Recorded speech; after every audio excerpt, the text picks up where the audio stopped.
Last topic हुआ था हमारा freezing point depression as a vapour pressure. Freezing point depression हो गया था, इसमें हमको देखना था molar mass of solid for freezing point depression के अंदर।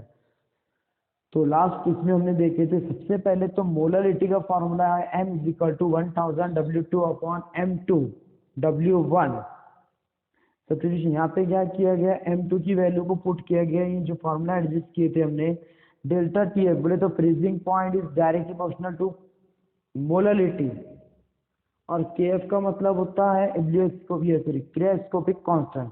Delta T F is equal to K F into M. तो के एफ ये एम बोले तो मोलरिटी होता है, तो हम मोलरिटी का फॉर्मूला देखेंगे पहले। मोलरिटी इज इक्वल टू होता है 1000 W2 upon M2 into W1।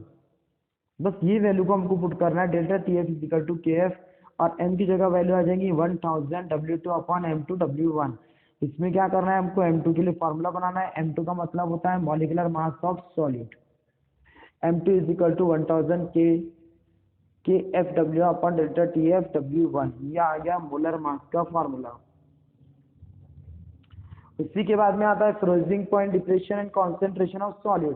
तो ये साबित हुआ है कि इस तरीके से एक्सपेरिमेंटली फाइंड आउट किया गया है कि किसी भी मॉलिक्यूल्स का freezing point is directly proportional होता है molarity of the solution, solution की मोलरिटी।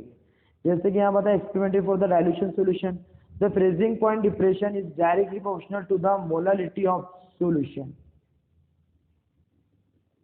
फिर इसके बाद में इसके प्रॉब्लम्स हैं, ये देखो ये आगे दिया हुआ है डायरेक्ट। ये हो गया था हमारा ऑस्मोटिक प्रेशर। ऑस्मोटिक प्रेशर जो है ये भी एक कॉलिगेटिव प्रॉपर्टी है। कॉलिगेटिव प्रॉपर्टी का मतलब क्या होता है, सबसे पहले हमको कॉलिगेटिव प्रॉपर्टी मालूम होना चाहिए। The property of the solution या property of the substance depend करती है number of solid particles. The property of the solution depends on the number of solid particle present in it. Osmotic pressure के बारे में simple दिया हुआ है, boiling point, evolution and freezing point depression. The osmotic pressure is associated with the vapour pressure lowering and can be used to determine the molar mass of dissolved solid. Osmotic pressure भी क्या है मालूम है कि आप colligative property का ही एक topic है।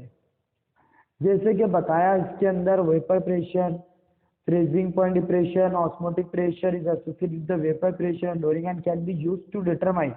इससे क्या करते हैं, डिटरमाइन करते हैं molar mass of dissolve solute का। किसी भी सॉल्यूट का मोलर मास क्या किया जाता है, फाइंड आउट किया जाता है।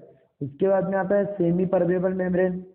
सेमी परमेबल मेम्ब्रेन किसको बोलते हैं, ऑस्मोसिस।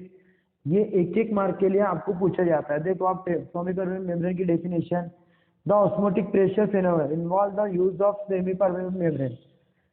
It is film, जैसे कि cellophane which has pores large enough to allow the solvent molecules to pass through them. These pores are small enough not allowed to the passage of the large solid molecules or ion of highly molecular mass through them. The semi-permeable membrane selectively allow passage of solvent molecules. Semi permeable membrane का मतलब होता है वो membrane जो सिर्फ allow करती है सिर्फ सॉल्वेंट के पार्टिकल्स को। जो किसके पार्टिकल्स को अलाउ करती है, सॉल्वेंट के पार्टिकल्स को, ना कि सॉलिड।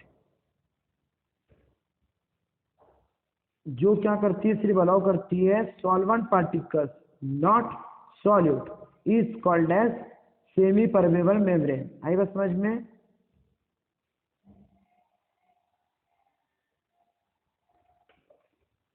तो देखो वापस से यहाँ से डिस्टर्ब हो गए थे हम फोन की वजह से। देखो अभी सेमी परमेबल मेम्ब्रेन का मतलब होता है वो मेम्ब्रेन जो क्या करती है, सिर्फ अलाउ करती है किसको, only and only solvent particles not solid particle, is called as semi permeable membrane. इससे फिर आगे बहुत सारा दिया, जो स्मॉल पार्टिकल्स रहते हैं, स्मॉल साइज वाले रहते हैं सॉल्वेंट के, उनको इजीली पास आउट करती, सॉलिड के पार्टिकल्स को पास आउट नहीं होने देती। उसके बाद में आता ऑस्मोसिस। एक ऑस्मोसिस आएगा, फिर आगे आके ऑस्मोटिक प्रेशर आएगा। अब ऑस्मोसिस क्या होता है, जब सॉल्यूशन को क्या करते हैं, सॉल्यूशन एंड प्योर सॉल्वेंट और two solution of different concentration दो डिफरेंट कॉन्सेंट्रेशन के सॉल्यूशन को are separate by the semi permeable membrane. हम क्या कर सकते हैं, दो डिफरेंट कॉन्सेंट्रेशन वाले अगर सॉल्यूशन है तो उसको हम क्या कर सकते हैं मालूम है क्या, सेमी परमेबल मेम्ब्रेन से हम इजीली सेपरेट आउट कर सकते हैं। The solvent molecules pass through the membrane. देखो इसमें क्या होता है मालूम है कि दो डिफरेंट कॉन्सेंट्रेशन, एक का कॉन्सेंट्रेशन ज्यादा है और एक का कम है। जिस सॉल्यूशन का कॉन्सेंट्रेशन ज्यादा रहेगा उसमें सॉल्वेंट कम रहेगा, सॉल्यूट ज्यादा रहेगा, और जिसका कॉन्सेंट्रेशन कम रहेगा उसमें सॉल्वेंट ज्यादा रहेगा और सॉल्यूट क्या रहेगा, कम रहेगा। What is the direction of the flow of solvent molecule? It is important to understand that the path of the solvent molecule through the semi-permeable membrane take place in both the direction. Solvent is on both the side. The membrane. अब क्या किया गया, देखिए एक simple बता रहा आपको मैं, ये एक सॉल्यूशन है, बीच में एक सेमी परमेबल मेम्ब्रेन को रखा गया, सॉल्यूशन ऑफ लोअर और सॉल्यूशन ऑफ हायर कॉन्सेंट्रेशन। यहाँ पे देखो आप दो सॉल्यूशन है, तो इसमें क्या होता है, नेट फ्लो ऑफ सॉल्वेंट किधर से किधर जाएगा, तो जिधर सॉल्वेंट ज्यादा रहेगा उधर से वो कम वाले की तरफ जाएगा। फॉर एग्जाम्पल अगर हमने ये देखे तो इसमें क्या होता है मालूम है क्या, जो हमारा सॉल्यूशन है, सॉल्यूशन ऑफ लोअर कॉन्सेंट्रेशन, उसमें सॉल्वेंट ज्यादा रहेगा, और जिसका कॉन्सेंट्रेशन हायर है उसमें सॉल्वेंट कम रहेगा। तो इसमें क्या होता है, सॉल्यूशन जो है वो कहां से किधर जाएगा, लोअर से हायर की तरफ। ये दिया हुआ है सॉल्वेंट और सॉल्यूशन, तो सॉल्वेंट उधर जाएगा और दोनों का कॉन्सेंट्रेशन क्या हो जाएगा, थोड़ी देर के बाद इक्वल हो जाएगा। यही बताया उसने ऑस्मोसिस के अंदर कि फ्लो ऑफ सॉल्वेंट क्या होता है, बोला उसने फ्लो ऑफ सॉल्वेंट के बताया उसने कि कौन से डायरेक्शन में, direction of flow of solvent molecules is important to understand that the path of solvent molecules through the semi-permeable membrane take place in both the direction. Solvent is on both the side of the membrane. The rate of pass of solvent molecules into the solution or from more dilute solution to more concentrated solution. जो ज्यादा dilute रहेगा उधर से किधर जाएगा, वो ज्यादा concentrate की तरफ। बस वही बताया उसके अंदर। इसके बाद आता है आपका नया टॉपिक ऑस्मोटिक प्रेशर। इसको भी हम देख लेते हैं अभी थोड़ा सा, बाद में हम लास्ट में इसका रिवीजन लेंगे और हुआ तो नेक्स्ट लेक्चर में डबल से आगे का बढ़ेंगे। Osmotic pressure, osmosis can be demonstrated with the experiment setup. यहाँ पे एक्सपेरिमेंटली बताया उसने। Semi permeable membrane is finally passed cross the mouth of the thistle tube. The solution of interest is placed inside और inverted thistle tube. इसमें क्या किया गया, solution रखा गया और उसके ऊपर एक वो रखा गया, क्या बोले, थिस्टेल ट्यूब को रखा गया। This part of the tube and member are them immersed in the container of pure water. Result, some of the solvent pass through the membrane into the solution. It causes the liquid level in the tube to rise. The liquid column in the tube created the hydrostatic pressure. Push the solvent back through the member into the container. The column of the liquid in the tube continuously to rise, the eventually stop rising. At this stage, hydrostatic pressure developed. It is sufficient to force solvent molecules back to the member into the container. At the same rate, they enter the solution. इतना सारा लिख के दिया आपको उसने osmotic pressure.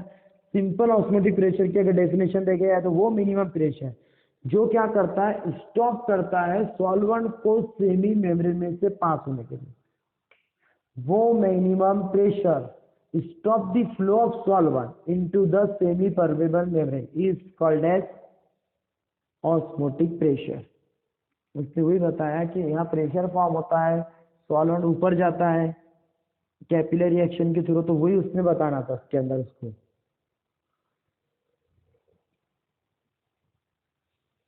जैसे यहाँ दिया है the hydrostatic pressure that stop the osmosis the osmotic pressure of the solution. The hydrostatic pressure is equal to the HPG। H is the height of the liquid column and P is the density of the solution. G is the acceleration due to the gravity. एक बार आपने भी सुधरा सा देख लेना इसके अंदर और क्या दिया हुआ है। अगर आपको कुछ प्रॉब्लम है, नहीं समझ में आया तो तुम ऐसा पूछ सकते। अब हुआ अगर इसके बाद हम नेक्स्ट अगर शुरू करेंगे, इसको हम 1-2 दिन में ख़त्म करके दिवाली से पहले, उसके बाद हम रिएक्शन का पार्ट शुरू करेंगे। अगर उसमें कोई प्रॉब्लम रहे तो हो सकता है तो मैं बोर्ड पर ही बताऊंगा आपको, और कोई प्रॉब्लम रही तो आप पूछ सकते हैं। चलो बाय।